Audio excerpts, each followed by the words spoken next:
straight on with some news, and here we go. Well, it seems that the BBC's disinformation correspondent lied on her CV, according to the New European. Now, the New European website was set up to counter what they describe as right-wing media following Brexit. So with that context, this is what they had to say. Marianna Spring admitted she made an awful misjudgment when playing up her role in coverage of the Russia World Cup for the BBC. So here's what they say. 5 years ago in 2018, Spring was looking for work as a Moscow stringer for US-based site Coda Story.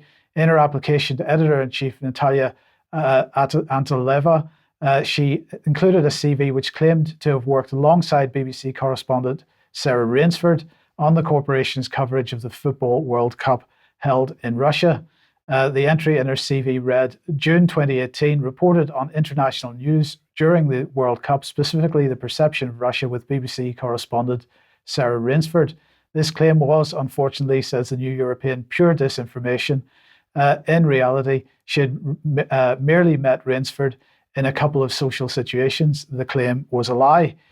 So the New European goes on to say, or quote, what her response, I only bumped into Sarah while she worked and chatted to her various points, but nothing more. Everything else on my CV is entirely true. She emailed during assuring the Anteleva that she was a brilliant reporter.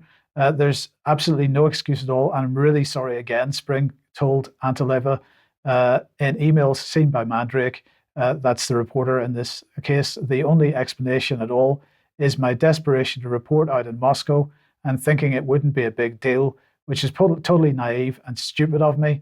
I feel really sorry again for this awful misjudgment on my part. What do you think? Well, she clearly was the best person the BBC could have as a disinformation specialist, and her CV has worked because the BBC's taken her on. Yes. Vanessa, have you got any thoughts? No, there's a brilliant comment from Antelova saying, I don't think you could be called a brilliant journalist after what you've just done. Because that's the incredible thing, that Spring has the chutzpah to kind of basically say, yeah, but even because I lie on my CV, I'm still a brilliant journalist. Yeah, because that's what you have to do to be a journalist with the BBC. She's told the truth. Well, I just wanted to pick up here with the Daily Mail's report, because, of course, the Daily Mail picked up on what the New European had actually said. And so we're just going to have a dig at the Daily Mail here, because they lift the New European story, but they don't do any proper research or criticism of Marianna Spring themselves. So this is the Daily Mail just showing that it's there for the ride, but it's not really interested in what the significance of this story and what it represents for the BBC and accurate reporting. I just mentioned that at the end of the Daily Mail article, they say that they asked the BBC for comment, but the BBC refused to comment on this. But anyway, of course, this comes only a couple of days after The Guardian published this article. The BBC's Marianna Spring, and quoting, Marianna Spring is saying, the more violent the rhetoric, the more important it is to expose it. And of course, this type of puff piece has been appearing more and more in the mainstream press over the last few months.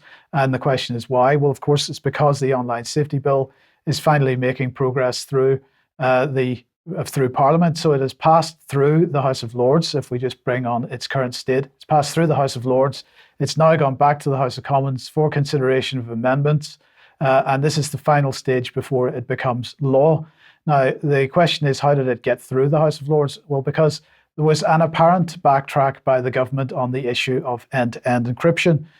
So Lord Parkinson got up in Parliament a day or two ago and said this: if the appropriate technology does not exist that meets these requirements, that's the requirement that the bill imposes on technology companies to allow government access to certain end-to-end encrypted communications, then Ofcom will not be able to use Clause 122 to require its use. A notice can be issued only where technically feasible and where technology has been accredited as meeting minimum standards of accuracy. So this implied that the government had moved back on its position of requiring backdoor access to end-to-end encryption. people didn't necessarily believe that. So this is Will Cathcart, who's the head of one of the big fact check. No. It's one of the big communications platforms. WhatsApp. It's come to me. So it's WhatsApp. Yeah. It's even on screen, for goodness sake. The fact remains that scanning everyone's messages would destroy privacy as we know it. He said, talking about the Financial Times coverage of this situation. Tom Tugendhat, though, went riding to the rescue, because any suggestion that the government was backtracking was absolutely wrong, according to him. He said the measures in the online safety bill will help protect countless children from predators online, because this is the cover story that they're using for this absolutely egregious breach of freedom of speech. The government's position has not changed, he said, and that was followed up with a specific statement from the government saying, as has always been the case, as a last resort, on a case-by-case basis, and only when stringent privacy safeguards have been met, the bill will enable Ofcom to direct companies to either use or make best efforts to develop or source technology to identify and remove illegal child sexual abuse content. And of course, again, they're hiding under this guise of child sexual abuse in order to justify this. Now, if the technology doesn't exist, then is there any pressure coming on the tech companies to implement some form of technology to allow backdoor access to end-to-end encryption? Well, there is, and it's actually not just from the UK, it's also from the EU. So let's just remind ourselves that the EU Digital Markets Act is now fully operational, and they are requiring, or it is requiring, the tech companies allow interoperability between various end-to-end encrypted messaging apps. So, of course, if there has to be transfer of data between various messaging apps, then the encryption that each company has employed is going to have to be watered down in some way.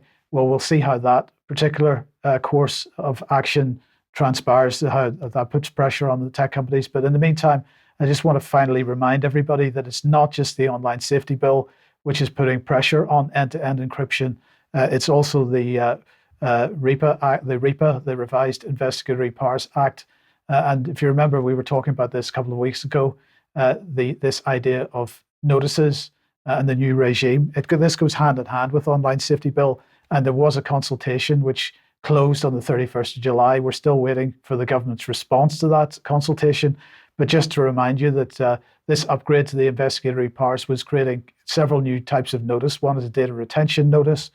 One is a technical capability notice, and another one is a national security notice. But the key thing here was, and the really dangerous thing here was, that the Investigatory Powers Act would require companies in receipt of these notices. So if the government is saying, well, Mike Robinson needs to be snooped upon, and applies a notice to WhatsApp or whoever it is, requiring them to snoop on me, that I cannot be told, sorry, just put that back on screen for a second, Stephanie, thanks. I cannot be told that notice has been given to WhatsApp or to any other platform. So platforms must not disclose the existence or contents of the notice with any other person without the permission of the Secretary of State. And for this reason, it is Home Office policy to neither confirm nor deny the existence of any such notices.